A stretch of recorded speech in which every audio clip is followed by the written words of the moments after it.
하나님 말씀 열왕기상 19장 9절에서 18절 말씀입니다. 제가 가진 성경은 구약성경 549쪽입니다. 549쪽 열왕기상 19장 9절에서 18절 말씀을 한 절씩 교독합니다. 제가 먼저 9절 말씀 봉독합니다. 엘리야가 그곳 굴에 들어가 거기서 머물더니 여호와의 말씀이 그에게 임하여 이르시되 엘리야야 내가 어찌하여 여기 있느냐.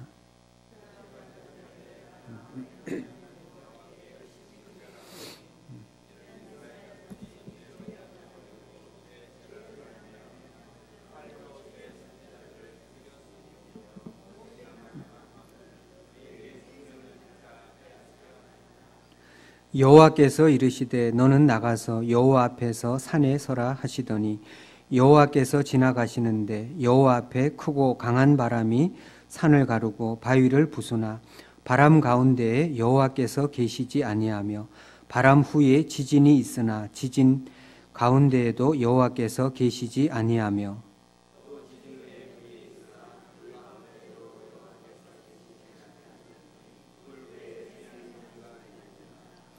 엘리야가 듣고 겉옷으로 얼굴을 가리고 나가 굴 어귀에 서매 소리가 그에게 임하여 이르시되 엘리야야 내가 어찌하여 여기 있느냐.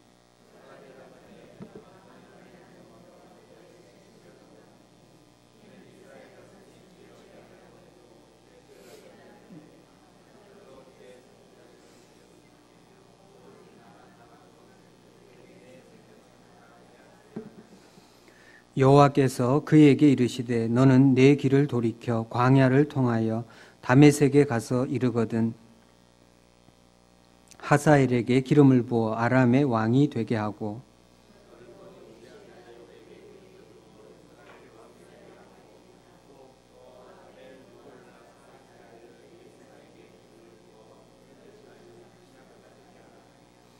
하사엘의 칼을 피하는 자를 예후가 죽일 것이요 예후의 칼을 피하는 자를 엘리사가 죽이리라. 7,000명을 남기리니 다 바알에게 무릎을 꿇지 아니하고 다 바알에게 입맞추지 아니한 자니라. 아멘.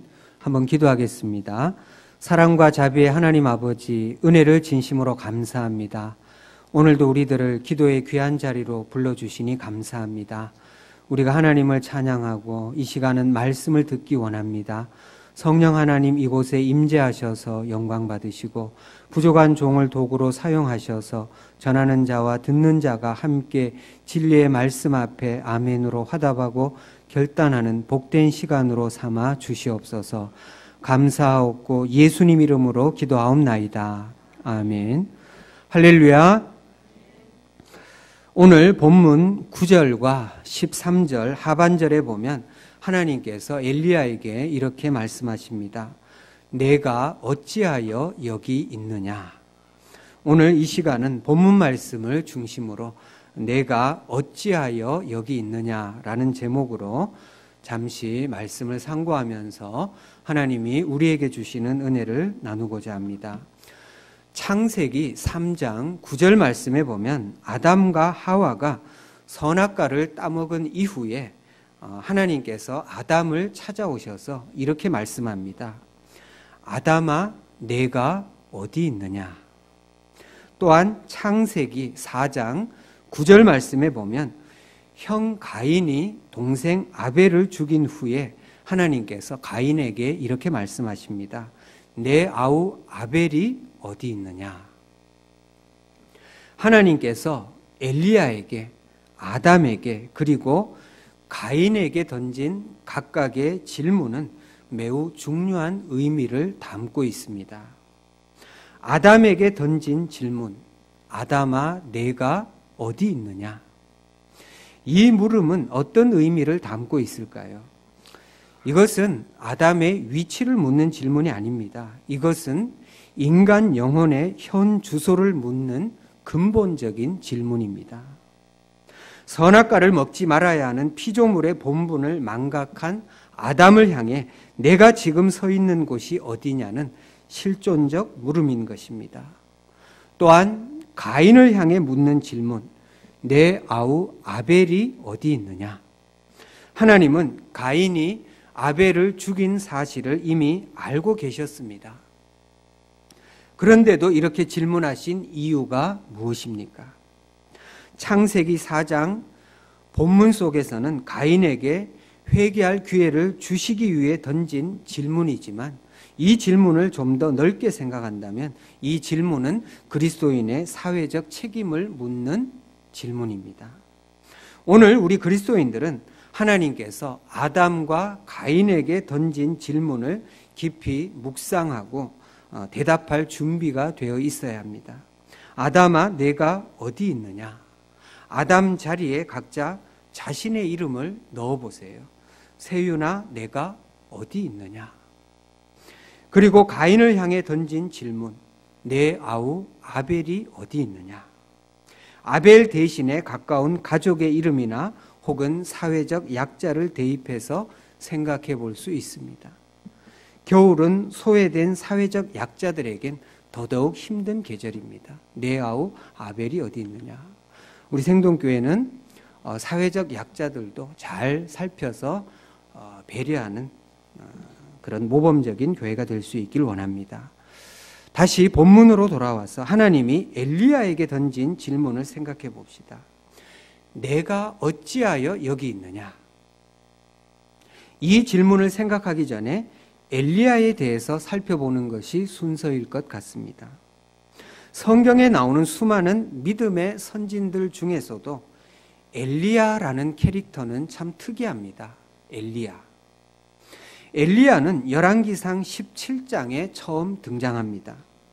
보통 어떤 인물이 등장할 때는 최소한 어느 지파 소속이다 혹은 어떤 가문이다 하는 것을 소개합니다. 그런데 엘리야 같은 경우는 길르앗에 우거하는 자 중에 디셉 사람 엘리야라고만 소개합니다. 아무리 살펴봐도 익숙하게 느껴지는 구석이 전혀 없습니다. 그렇다고 해서 하나님이 엘리야를 향해 이러이러한 사명을 감당해라 하는 그런 말씀도 없습니다. 그렇게 엘리야는 갑툭튀라고 하죠. 갑자기 툭 하고 튀어나왔습니다. 역사의 전면에 등장한 엘리야의 첫 일성이 무엇입니까? 본문 조금 앞에 있는 17장 1절에서 한번 확인해 봅시다. 열왕기상 17장 1절 말씀. 자막에도 있습니다. 시작. 길르앗에 우거하는 자 중에 디셉 사람 엘리야가 아합에게 말하되 내가 섬기는 이스라엘의 하나님 여호와께서 살아계심을 두고 맹세하노니 내 말이 없으면 수년 동안 비도 이슬도 있지 아니하리라 하니라. 아멘. 고대 근동 지역은 농경 사회가 주를 이루고 있습니다. 그런데 수년 동안 비도 이슬도 없다고 하니 이것은 엄청난 재앙입니다. 단순한 개인적 가정적 차원이 아닌 국가적인 엄청난 대재앙입니다. 그렇게 엘리야는 대재앙을 예고하고서는 호련히 사라졌습니다. 엘리야는 하나님의 말씀을 전한 후에 그릿 시냇가에 숨어서 지냅니다. 그릿 시냇가에서 까마귀들이 조석으로 물어다 주는 떡과 고기를 먹고 시냇물로 목을 축이면서 은둔 생활을 한 거죠.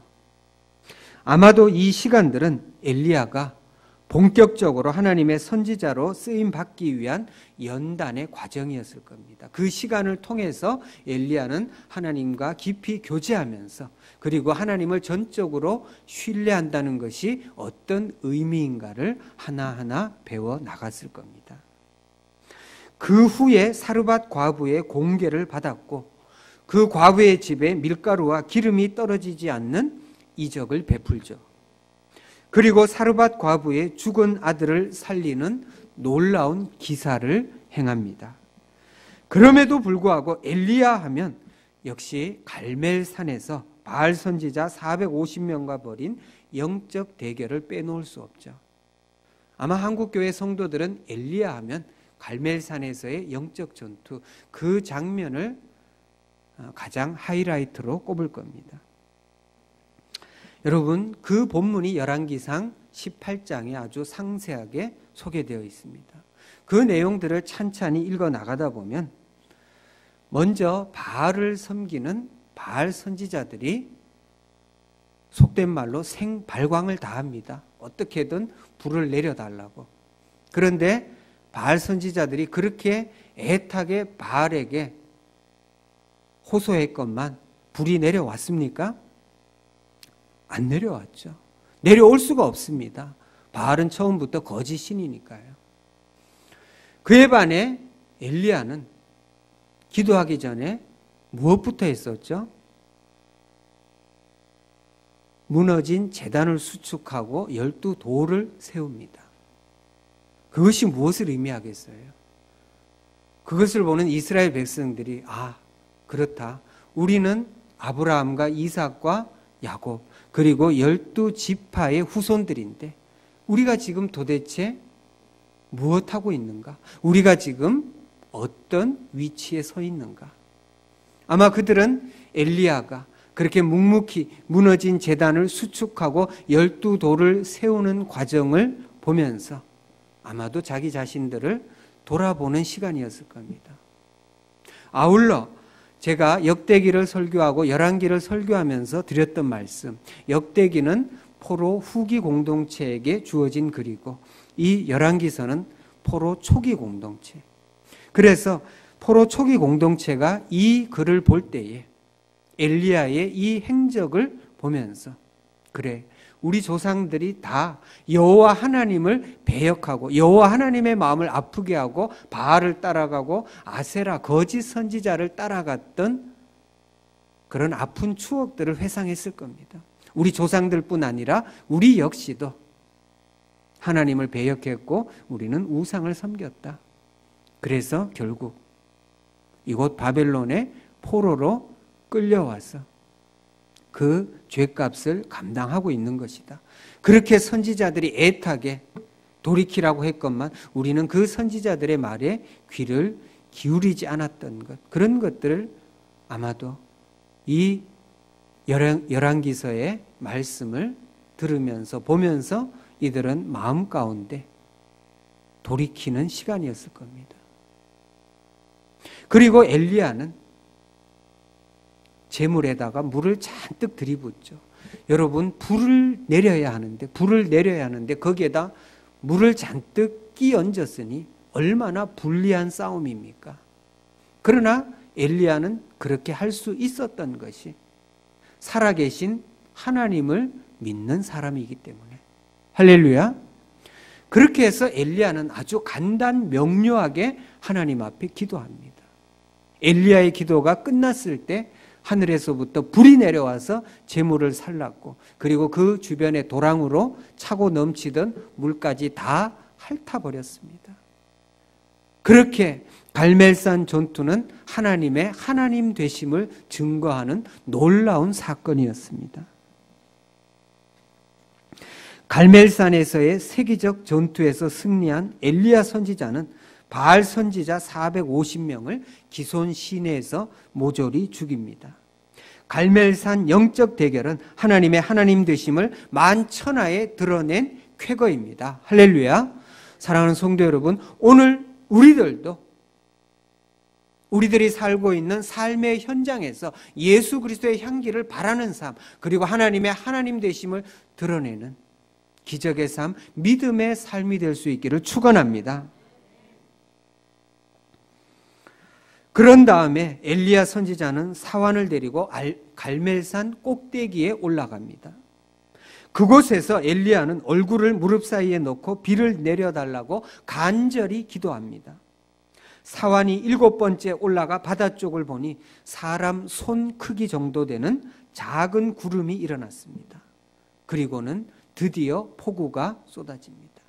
수년 동안 비도 이슬도 내리지 않던 바짝 마른 대지에 드디어 폭우가 내리기 시작한 겁니다. 쏟아지는 폭우를 뚫고 엘리야는 이스라엘로 가는데 마차로 가는 아합보다 빨리 달립니다. 이 모든 것이 하나님의 능력임을 보여주는 사건입니다.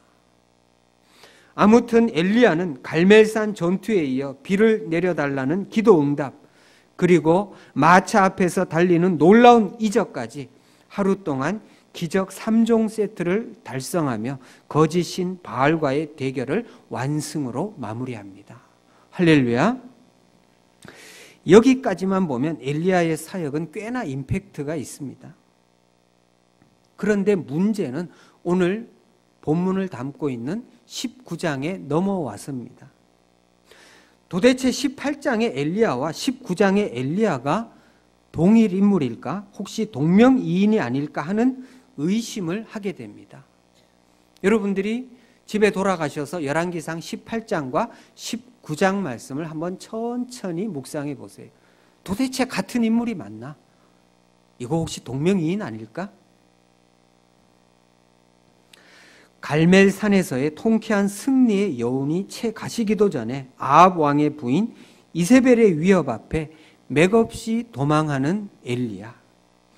그 뒷모습이 울밑에 선 봉숭아도 아닌데 처량하기 그지없습니다. 엘리야 선지자는 도망자로 전락하여 부엘세바 광야 로뎀나무 아래서 죽기를 구하고 있습니다. 엘리야가 기진맥진에 있을 때 그를 찾아온 여호와의 천사가 건넨 떡과 물을 먹고 기운을 차려 우여곡절 끝에 여호와의 산 호렙에 이르게 됩니다. 엘리야가 완전히 번아웃, 영적 탈진을 한 거예요. 하나님께서 천사를 보내서 물을 먹게 하고 떡을 먹게 해서 기운을 차려라, 소생해라. 그렇게 해서 엘리야가 40일을 걸어서 드디어 하나님의 산 호렙산에 도착을 하게 됩니다. 호렙산 혹은 시내산이라고도 하지요. 사랑하는 성도 여러분, 시내산이 어떤 곳입니까? 과거 이스라엘의 위대한 민족 지도자였던 모세가 하나님께로부터 십계명을 받은 곳입니다. 지금 엘리야는 이곳 시내산에서 하나님과 독대하게 됩니다. 본문 9절과 10절 말씀을 우리 다시 한번 교독해 봅시다. 오늘 본문 9절과 10절 말씀, 제가 9절을 읽고 여러분들이 10절을 읽어주시기 바랍니다. 엘리야가 그곳 굴에 들어가 거기서 머물더니 여호와의 말씀이 그에게 임하여 이르시되 엘리야야 내가 어찌하여 여기 있느냐.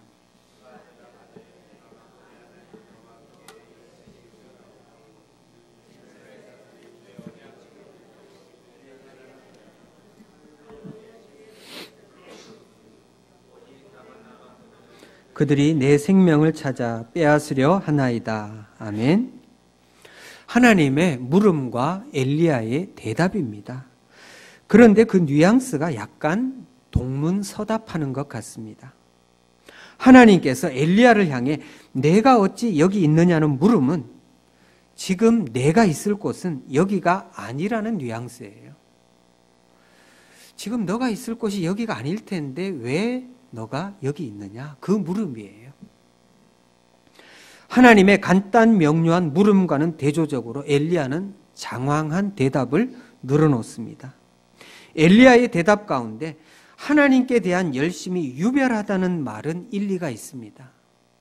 엘리야가 정말 하나님께 대한 열심이 유별나요.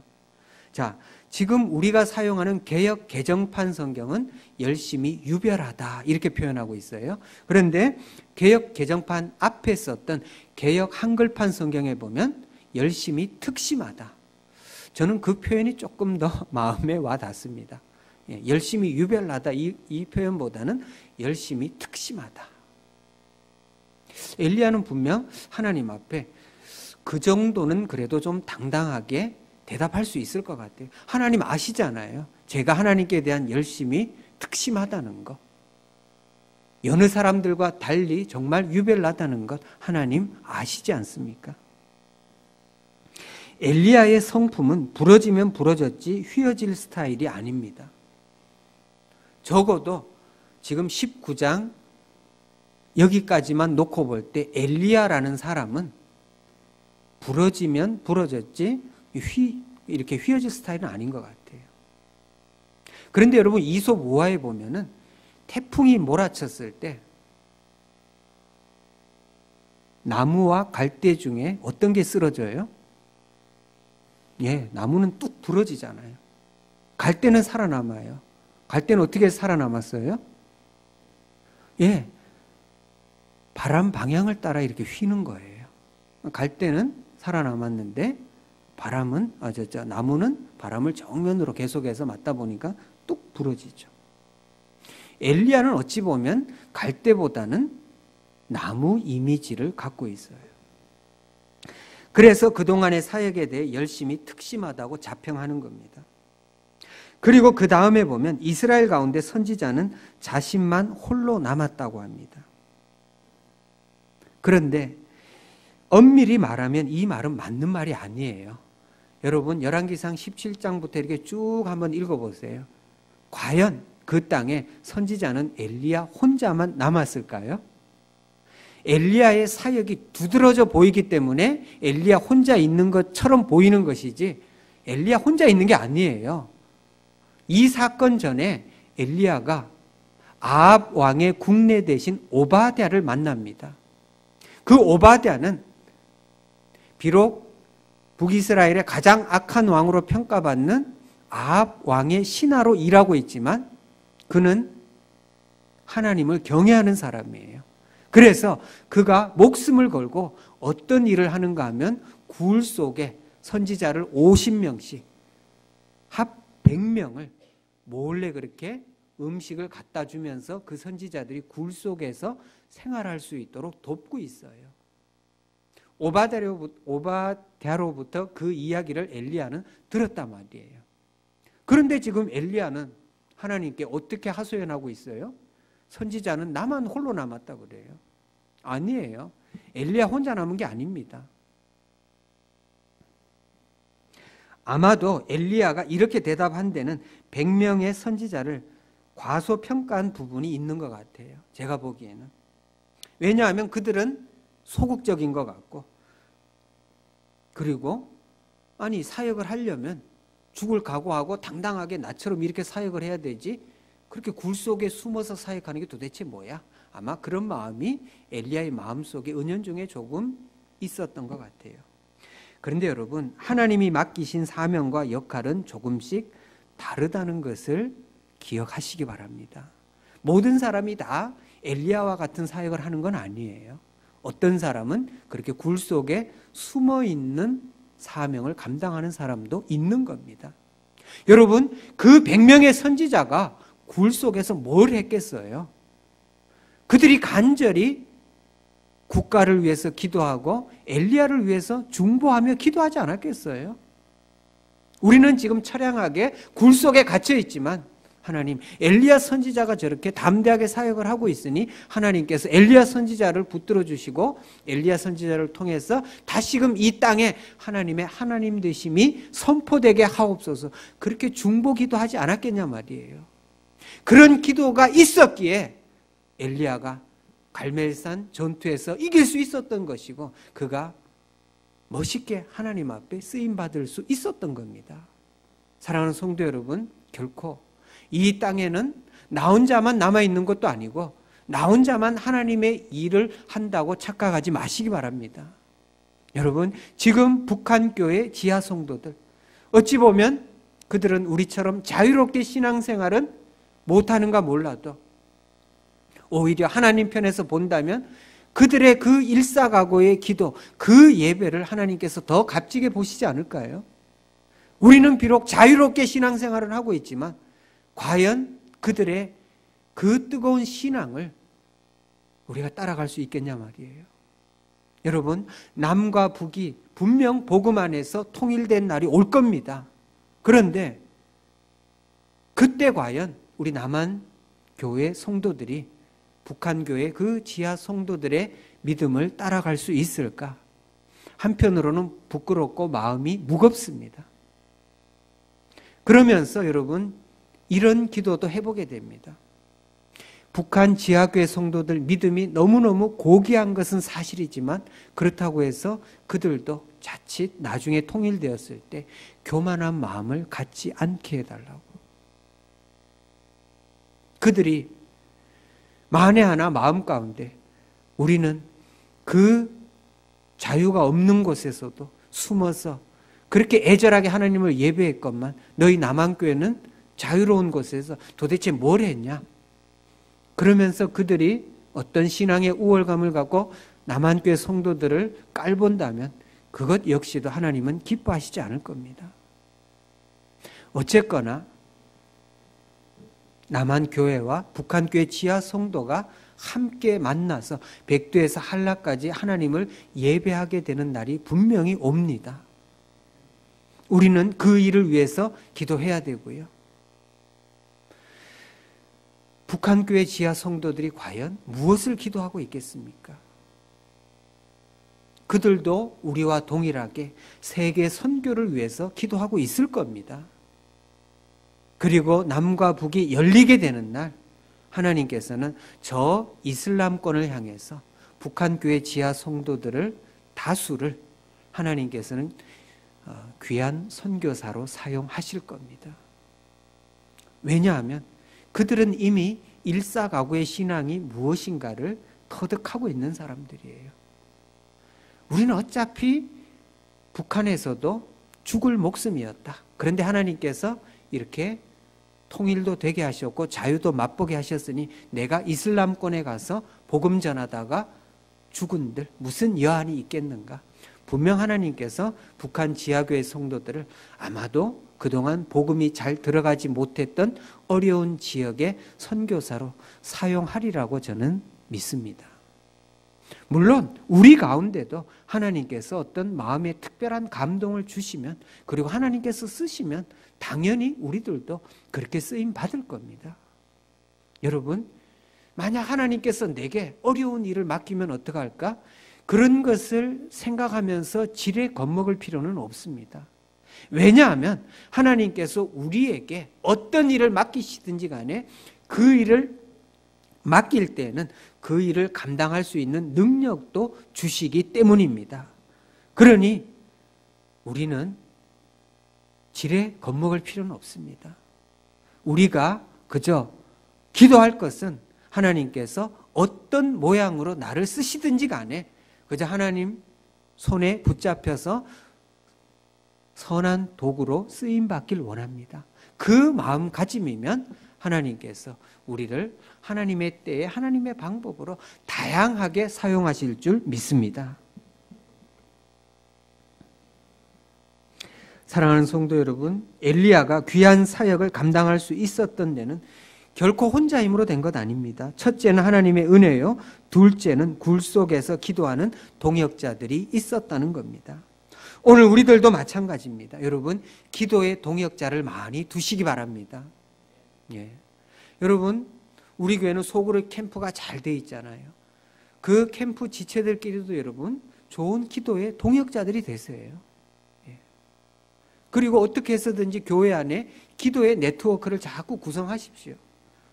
그래서 우리가 자기 자신을 위해서도 물론 당연히 기도를 해야 되겠지만 옆에 있는 지체들을 위해서 기도하십시오. 여러분, 기도의 네트워크만큼 강력한 무기는 없습니다. 11절 이하에 보면 하나님은 강한 바람과 지진 그리고 불 가운데도 계시지 아니하더니 그 후에 세미한 소리가 있더라고 합니다. 하나님은 갈멜산에서는 불로 응답하셨어요. 그렇죠? 갈멜산에서는 불이 내려와서 재물을 다 태웠잖아요.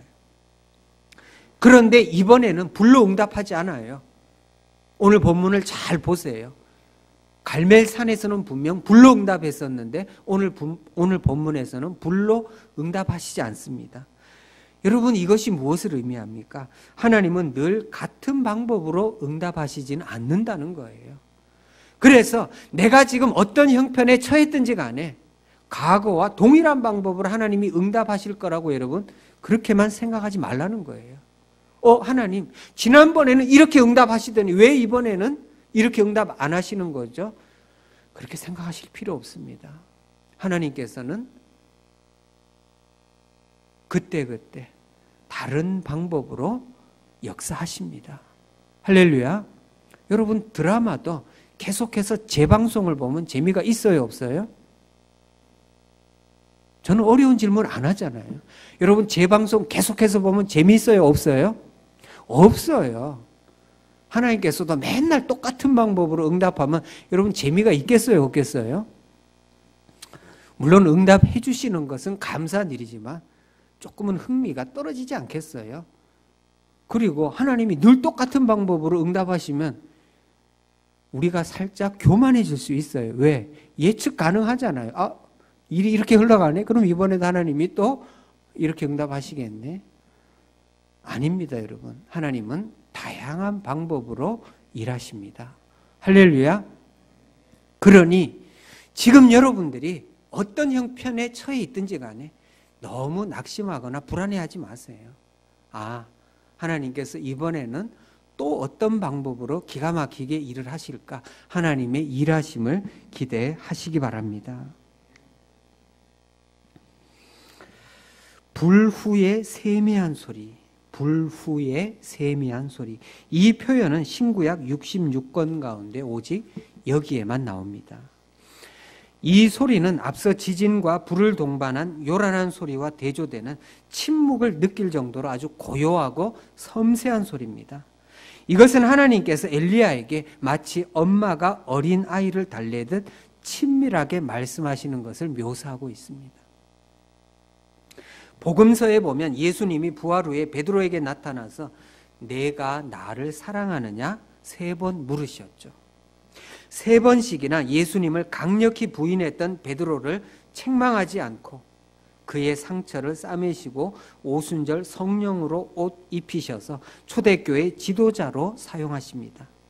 본문에서 하나님은 엘리야를 어루만지시며 계속 엘리야가 사명을 감당하라고 격려해 주십니다. 본문 18절 말씀을 읽고 결론을 맺습니다. 오늘 본문 18절 말씀 다 같이 읽습니다. 시작. 그러나 내가 이스라엘 가운데에 7,000명을 남기리니 다 바알에게 무릎을 꿇지 아니하고 다 바알에게 입맞추지 아니한 자니라. 아멘. 엘리야는 거듭 선지자 중에 홀로 남았다고 주장합니다.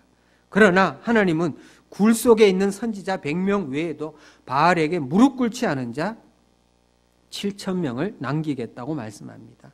열왕기상 18장을 읽다 보면 표면적으로는 엘리야 혼자 사역한 것처럼 보입니다. 하지만 하나님은 7,000명의 거룩한 그루터기를 예비하고 있음을 봅니다.